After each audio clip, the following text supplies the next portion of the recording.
Shalom Ouvracha. Vous savez c'est quoi le kiff d'être heureux? De sentir le bonheur, de se sentir épanoui. C'est extraordinaire. Alors écoutez cette histoire. Sébastien, on est en 1995. Et son frère Johan lui dit, mais tu veux travailler dans le cinéma, tu veux écrire des scénarios, mais c'est pas à Montélimar que tu vas réussir. Il faut monter à Paris. À Paris, mais où je vais aller? J'ai 17 ans, où je vais dormir? Ah, c'est ça ton problème? Mais moi, j'ai un foyer pour toi. J'ai découvert un foyer très bien sécurisé, tranquille. Le foyer Guy Patin. Alors là, j'arrive à Guy Patin. Voilà, ça fait maintenant 5 ans que je suis là-bas. Et je suis à côté d'un juif marocain qui, vous savez ce que c'est, il vient du Maroc, et il chante des chansons en hébreu que je connaissais même pas. Et là, il revient du cours.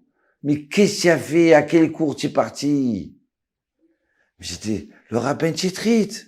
Mais on va pas à Paris pour aller voir un rabbin. Et ça fait 5 ans, tous les mardis, il va au cours du rabbin. Vous savez quoi? Un jour, il me dit, je t'en supplie. Viens une fois, t'écoutes, tu verras. Même 5 minutes. Et là, un mardi, je rentre dans le foyer, dans ma chambre, et là, je vois personne. Je dis, mais où il est? Ah, il est parti au cours. Et si j'avais une fois? Mais juste 5 minutes, je rentre, hein. Et comme ça, je fais plaisir, et après, je m'en vais. Et là, je rentre, je m'assois au fond, et j'écoute le rabbin là, ce monsieur-là, monsieur Ben Chetrit. Vous savez quoi? Ces premières paroles, elles m'ont frappé dans les oreilles. Ouais, il a répondu à une question que ça fait des années que je me pose. Mais d'où il connaît? Qu'est-ce que c'est, un scientifique? C'est quoi, un rabbin? Mais en plus, ouais, je vois dans la salle 200 personnes, 200 jeunes. Ils sont pas au restaurant, ils sont pas en boîte. Qu'est-ce qu'ils font ici? Mais c'est extraordinaire. Mais alors, ouais, vous savez quoi? Je me dis, mais ça fait déjà un quart d'heure, une demi-heure qui est passée et je bois ses paroles. On dirait qu'il me drogue. Mais c'est vrai ce qu'il dit. Il a raison. Et là, au bout d'une heure, je me dis, mais... Et puis je vois quelqu'un qui est en train de filmer. Je dis, ah ouais, voilà, tu vois, ça, c'est une chose que je kifferais. Venir tous les mardis et le filmer. Bon, mais bon, c'est pas pour moi. Qui suis-je? À la fin du cours, tout le monde se rapproche du Rav Ben Chetrit. J'ai une question. J'ai moi aussi j'y vais. Ah, moi j'y vais. Et là, je me lève et je me bouscule avec un type. Et elle me dit, excuse-moi, j'ai pas fait exprès. Ah, mais toi, tu es nouveau. Comment tu t'appelles? Ben moi, Sébastien, oui, je suis nouveau, c'est la première fois. Qu'est-ce que tu fais dans la vie? Ben moi, je travaille dans le cinéma, je fais des scénarios. Mais alors, tu as filmé? Tu sais filmer? Oui, ça m'arrive, oui. Alors écoute-moi bien. C'est pas pour rien qu'on s'est bousculé. Je peux plus venir.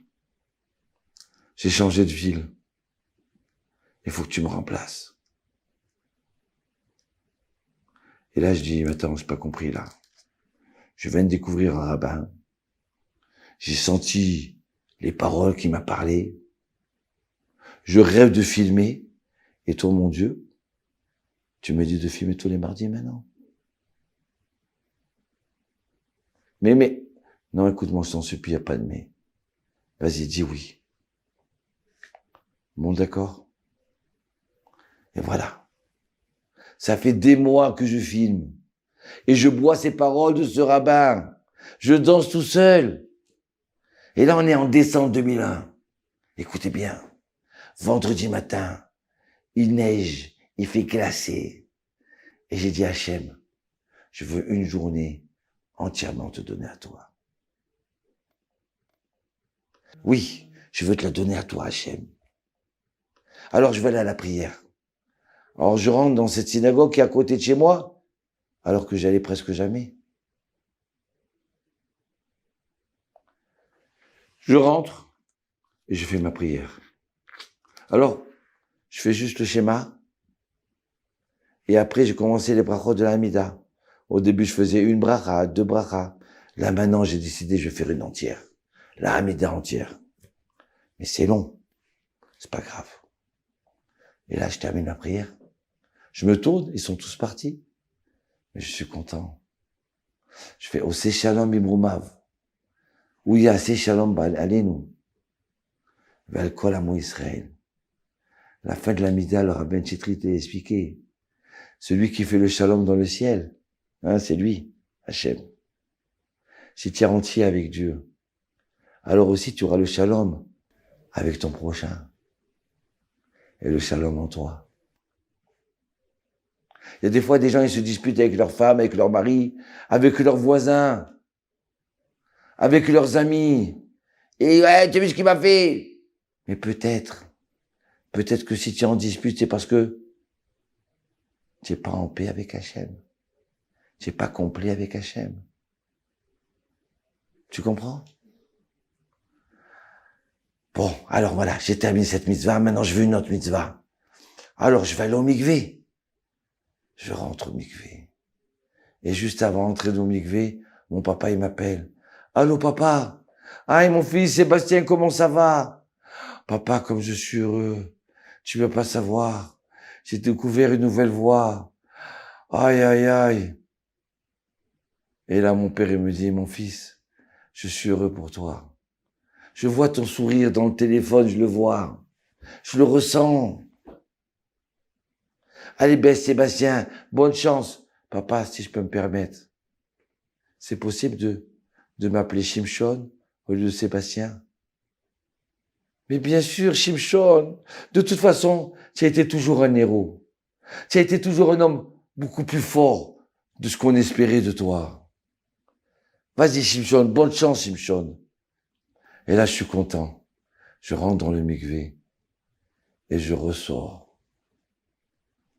Je fais comme un plongeon à l'envers. Je remonte en l'air. Je me sens le prophète Shimshon. Je suis tout neuf, tout propre. Ah, j'ai pas de cheveux longs, non. Mais je suis proche de Dieu comme Shimshon. Et là, j'ai une autre mitzvah. Et chaque fois que j'allais d'un endroit à l'autre, j'avais mon Teilim. Dans le métro, en train de faire Teilim. Et là, mais quelle mitzvah je vais faire? Le rabbin Chitrit, il a dit Bikur Cholim. C'est bien de faire le shalom avec Dieu, hein, d'être proche de Dieu, mais aussi s'occuper de son prochain.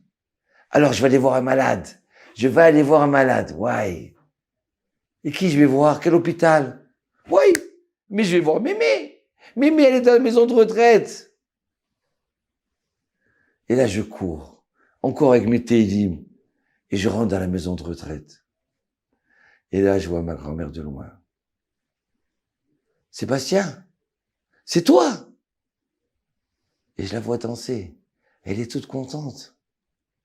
On dirait qu'elle a vu en moi que j'ai fait le mikvé, que j'ai lu Télim, que j'ai fait la prière, Et puis quoi, vous savez, j'oublie de vous dire une chose. Avant d'arriver chez ma grand-mère, j'ai dit, je voudrais faire encore une autre mitzvah. Acheter des tzitzit. Mais qui je suis, moi? Je suis pas rabbin, je suis rien. Oui, mais c'est l'habit de Dieu. Et moi, je veux avoir son habit. Alors, je rentre dans le magasin, et le type, il me dit, ah, vous voulez un grand talit? Non, non, des tzitzit. Et là, je ressors tout content. Attendez, monsieur, vous avez mis le tzitzit sur vous, mais vous n'avez pas enlevé l'étiquette. Vous êtes tellement content. Vous avez oublié l'étiquette. Oui, oui. J'enlève cette étiquette parce que maintenant, sur moi, j'ai l'étiquette du juif, de Israël. L'étiquette de Moshe Rabbeinu, de Aaron, du roi David. Et je suis sûr et certain que Shimshon aussi, il avait le tzitzit. Mais elle a vu ça aussi en moi, on dirait. Et là, je lui raconte. Et elle boit mes paroles. Ah, et mon fils. Ah, mon fils. Comment t'as dit, Sébastien, non, Shimshon, oui, Shimshon. Ah, viens, je t'embrasse. Je revois ton grand-père. Mon grand-père à moi. Je te revois. Avec le talit, les tzitzit. Alors écoute-moi bien.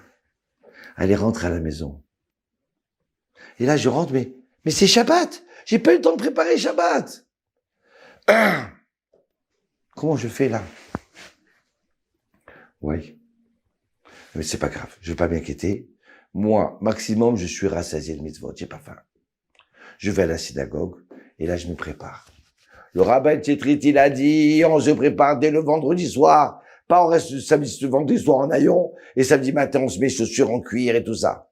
C'est le vendredi soir. On va recevoir la reine. Et là, je rentre dans la synagogue.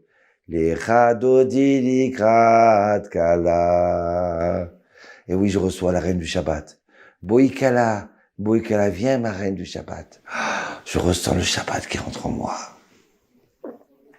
Je ressens l'âme supérieure, la deuxième âme qui rentre en moi du Shabbat. Et là, je dis, mais j'ai pas où manger là. C'est pas grave, c'est pas grave. Peut-être je demande. Ah non, mon Dieu, je t'en supplie. Là, j'ai honte de demander. Je peux pas. Peut-être c'est mitzvah de manger Shabbat.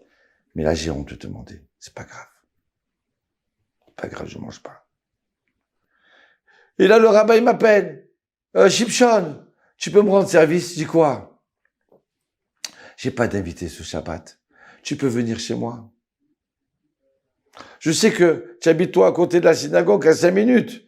Et moi, j'habite à 45 minutes. Mais c'est pas grave. Allez, viens. Bien sûr, je reviens, Rav, bien sûr. Et là, je lève mes yeux vers Hachem et je dis, Toda Rabba, Hachem. Je suis invité le Shabbat. Pas chez n'importe qui. Le rabbin, il va pas s'arrêter de dire livré Torah. Et là, je mange le poisson. Et un Dvar Torah, un morceau de viande, un Dvar Torah, un bord de vin. Waouh, ça y est, il est 11 heures. Il faut partir. J'ai encore 3/4 d'heure, 1 heure de marche. Et alors, le rabbin me dit, bon, on fait birkat, hein. Rav, faites birkat vous et moi je réponds amen.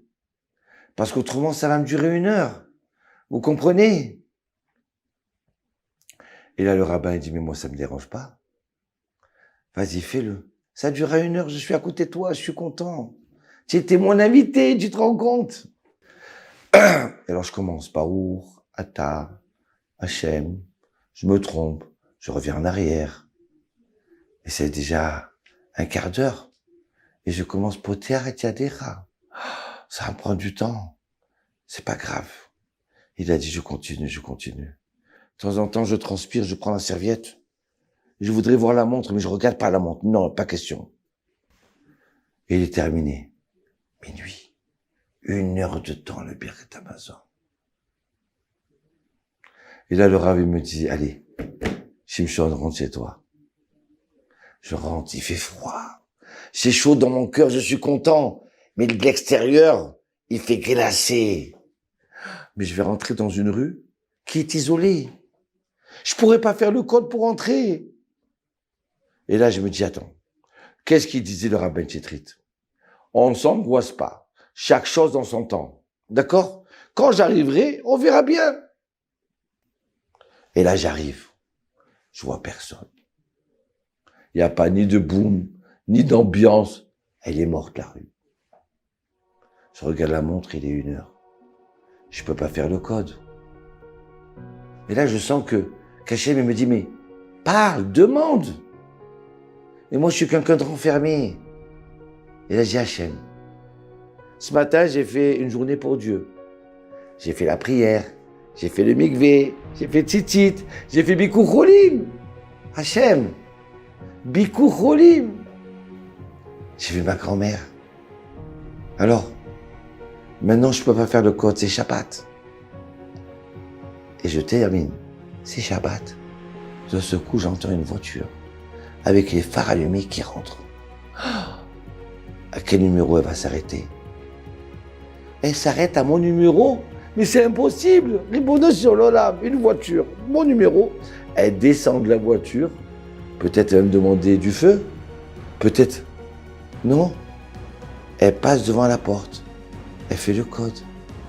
Ouais, Ribono sur l'Olam. La porte elle s'ouvre. Moi je rentre. Et puis d'un seul coup, la voiture elle klaxonne. Et la personne elle fait demi-tour. Elle rentre dans la voiture. Et là, je rentre dans la maison. J'ai dit Hachem, mais quoi, c'est un malard? C'est Eliyahu que tu as envoyé. Il est venu que pour moi, cette personne-là. Et là, je me mets à pleurer. Je me mets à pleurer parce que je sens qu'Hachem est avec moi. Je ne suis pas seul. Il m'a ouvert toutes les portes. Vous savez ce que c'est d'être heureux? Quel kiff! Et là, je pleure et je dis merci mon Dieu. Et je commence à danser. Toda Rabba, Toda Rabba.